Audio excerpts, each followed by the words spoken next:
Kalimantan Utara, si penjaga utara Nusantara, bersanding langsung dengan Malaysia.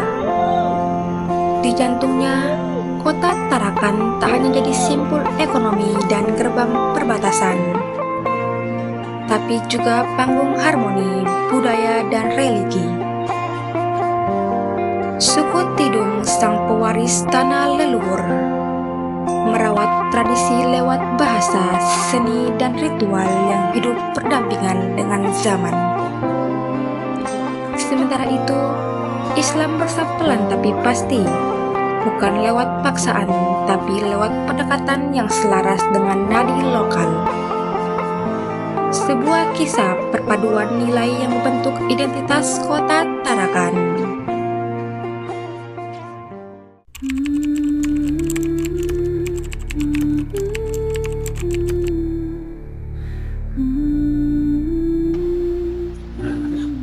Mulai kapan Tidung ini Islam? Nah, ini yang belum didapat sampai sekarang. Belum didapat. Hanya ada cerita lisan yang sekarang sudah ditulis, gitu kan? Ditulis maksudnya bukan ditulis pada zamannya.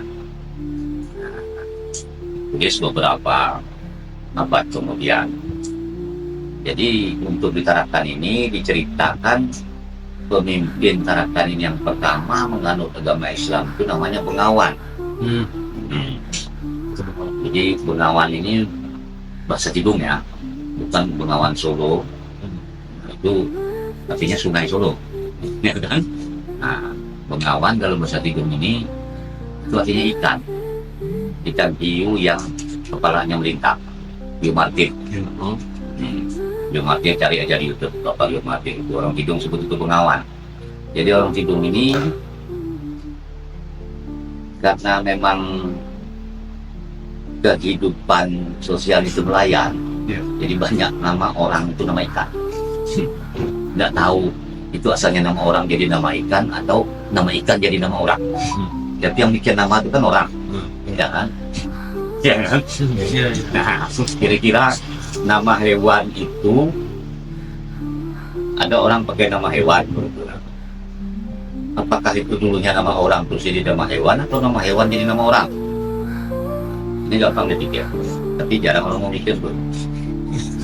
Nah, jadi si Bengawan tadi ini yang pertama menganut agama Islam. Dia memimpin Tarakan ini sekitar, ya, mesti pakai sekitar tahun 1236 sampai 1280 sekitar. So, tidak ada data tertulis. Maksudnya data tertulis pada zaman itu ada ditulis setelah itu berlalu 1236 sampai 1280. Apakah dia ketika memimpin atau memerintah itu dia masuk Islam atau sebelumnya? Yang disebutkan cuma Bengawan itulah yang pertama menganut agama Islam. Dia memimpin atau memerintah itu 1236 sampai 1280 dan seterusnya. Nah, jadi ada yang tanya apakah si Bengawan itu raja atau kepala suku, maksudnya kepala suku yang dipilih. Sepertinya seperti raja, gitu ya. Sebab kata raja ini juga bukan dari bahasa Indonesia, bukan dari bahasa Tidung, bukan bahasa India, ya, bahasa Sanskerta, bukan raja, sultan itu bahasa Arab. Jadi apakah si Bengawan ini raja atau ketua yang dipilih? Sepertinya dia raja, semacam raja, sebab pengganti dia itu keturunannya. Kemungkinan si Bengawan ini pernah merantau jauh. Nah, merantau jauh, mungkin berdagang atau apa, ya, ke negeri yang sudah ada Islam. Kembalilah dia ke Tarakan ini, dia ajaklah keluarganya hidup cara Islam. Saya tidak berani bilang bahwa dia bawa masuk Islam, tapi hidup cara Islam, tidak. Karena dia bukan ustaz, ya kan, bukan guru agama, dia tidak tahu mengajarnya, tapi apa yang dia tahu saja dia. dia ajaklah ya keluarga, mungkin kaumnya, mungkin rakyatnya, ya itu cara Islam.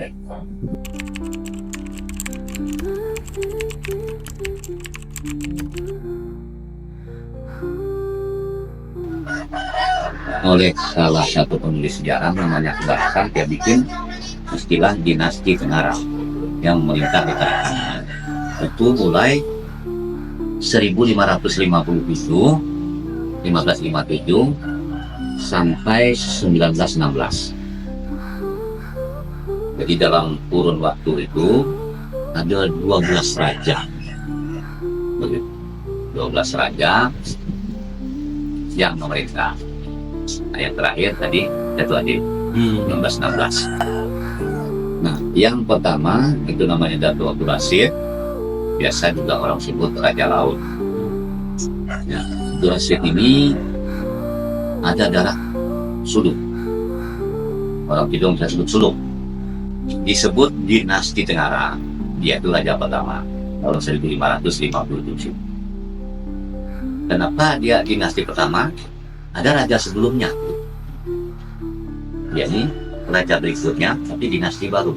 Karena dia ini menantu dari raja sebelumnya. Nah, kalau gitu, yang anak raja sebelum itu istri si Abdul Rashid.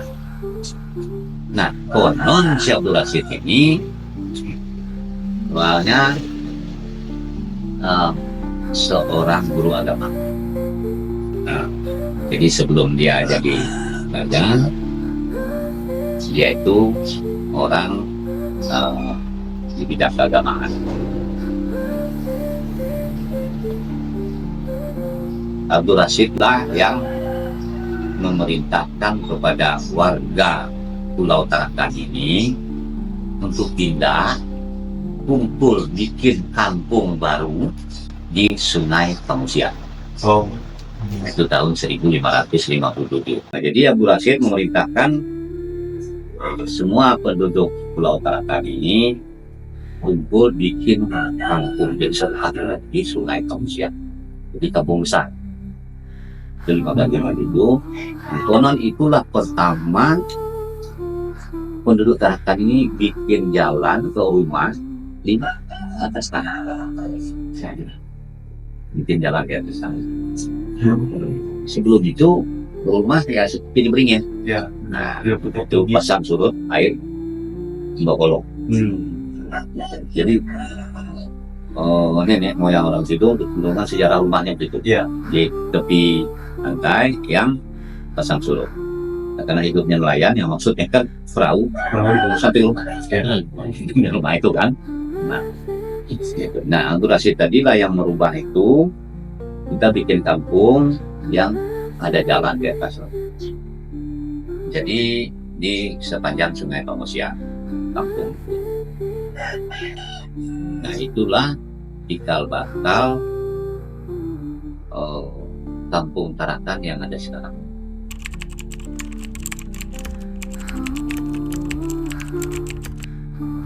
Ini ada sedikit data yang tertulis 1817 yang raja waktu itu Datuk Amir Zahidin.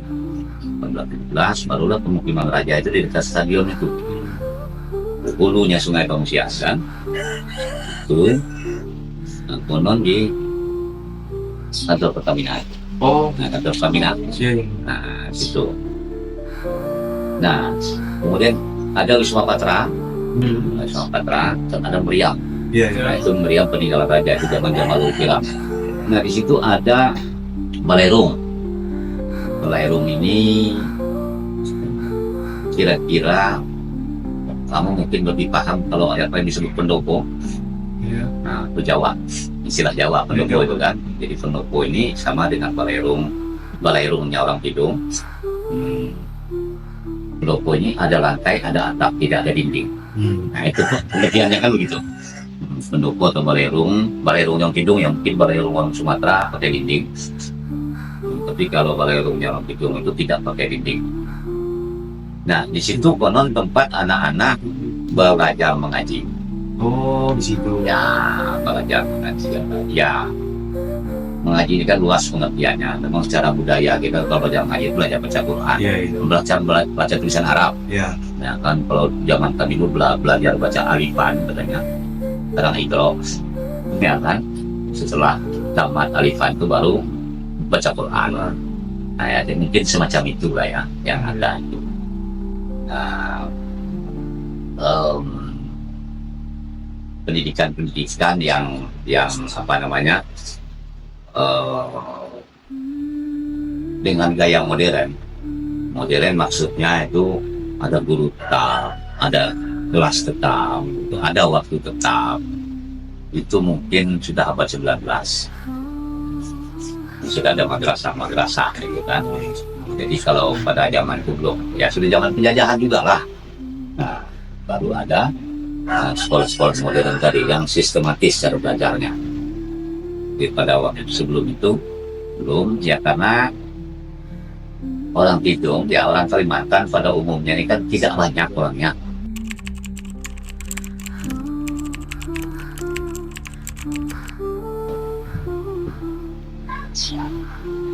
Dalam Irau Pentayu ya, Pentayu itu cuma atraksi budaya. Cuma bangsa kita ini suka berasumsi mistis. Asumsi mistis. Jadi bukan saya hadir, saya lah memang konseptor dari itu Irau Pentayu.